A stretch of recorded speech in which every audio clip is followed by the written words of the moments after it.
今天给这个马尾松定型，先把造型的形式及质感做一个基本的定位，以后按这个方向去培养造型。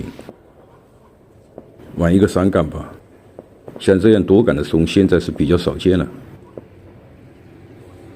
给多杆松定型，除了依照松的基本特征，还要遵循多杆松的特定个性。以这个3杆马尾松为例，多杆松的定型有4个基本步骤。首先确定好松树多杆之间的对应高度，像这个松树整体有点高，先从主干开始，把高度定好。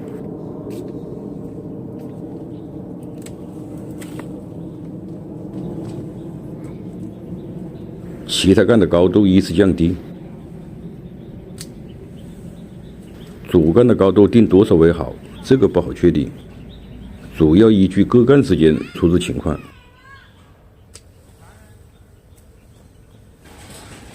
要依据将来造型的舒适发展，把顶的方向确定好。顶的方向要一致，在选择顶支时要从多方面考虑，支能形成的强势面为顶的朝向。像这个主干的顶确定朝左，其他杆的顶支也必须选择朝左。确定好顶的朝向，把多余的支剪掉。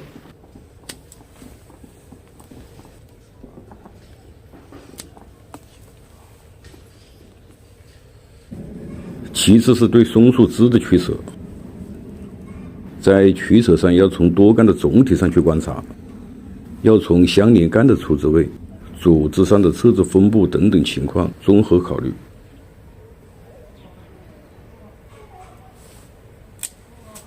末端下剪很容易在多杆总体上形成平行、交叉等基枝，一旦形成很难更改。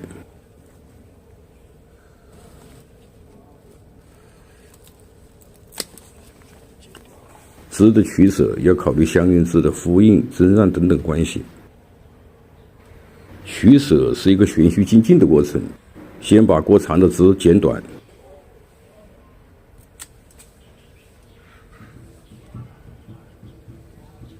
再去对平行、交叉枝进行取舍。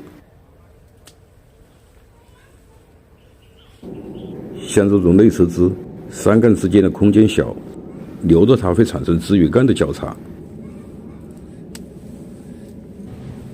对马尾松枝的取舍，要注意对发不定芽的枝的保留。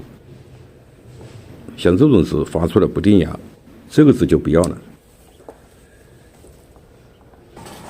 选择马尾松来讲松的多杆定位，是因为马尾松与黑松、大板松等松树相比，有一个明显的特征：4年以下的枝条发不定芽的概率高，这样就在枝的取舍上多了一些选择。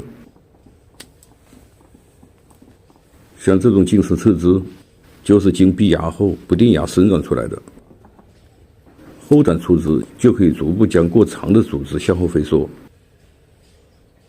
这种不争议的状况下飞缩主枝，在黑松等松树中是很难遇到的。马尾松也不是所有的枝能发不定芽，像这种过粗过老的枝就很难逼出不定芽来。枝节过长，在造型上的作用就不会很大。第3，对多杆松树干的定位。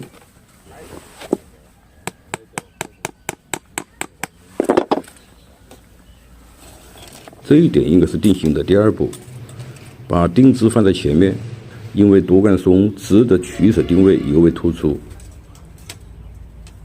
多杆定位节杆之间在空间上的布局。松树定型是培育的目标，最终是为了将来的造型。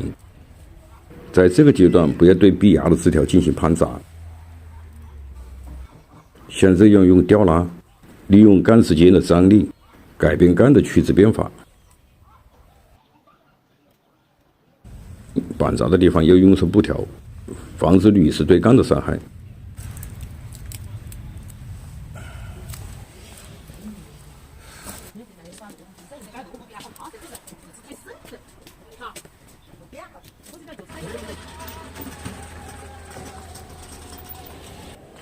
把顶子做一下，定好方向。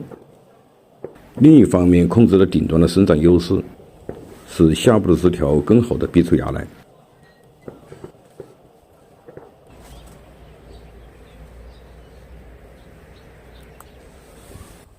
这两个杆子间的高度有点不协调，用这个枝做顶。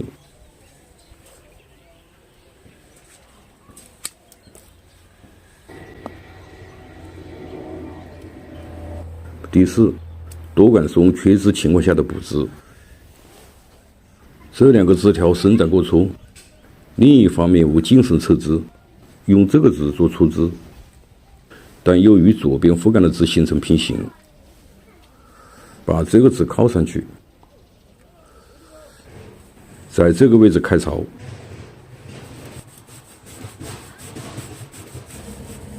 槽口要修平，槽口比枝条越小，注意枝条不要削皮，一次性把它卡进去，皮会自然破裂，不能重复进行，不然枝条皮层损伤过大，容易产生失水。用胶带包扎好，最后垫上木块把它压紧。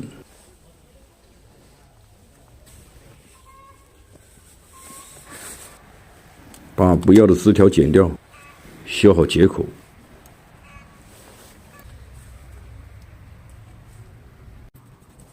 多杆松的定型与其他多杆盆景定型的法则是一样的，不同的是多杆松的定型更多的考虑松树的特征。好了，三杆马尾松的定型基本完成。我是三桥龙茶，谢谢您的收看，下期见。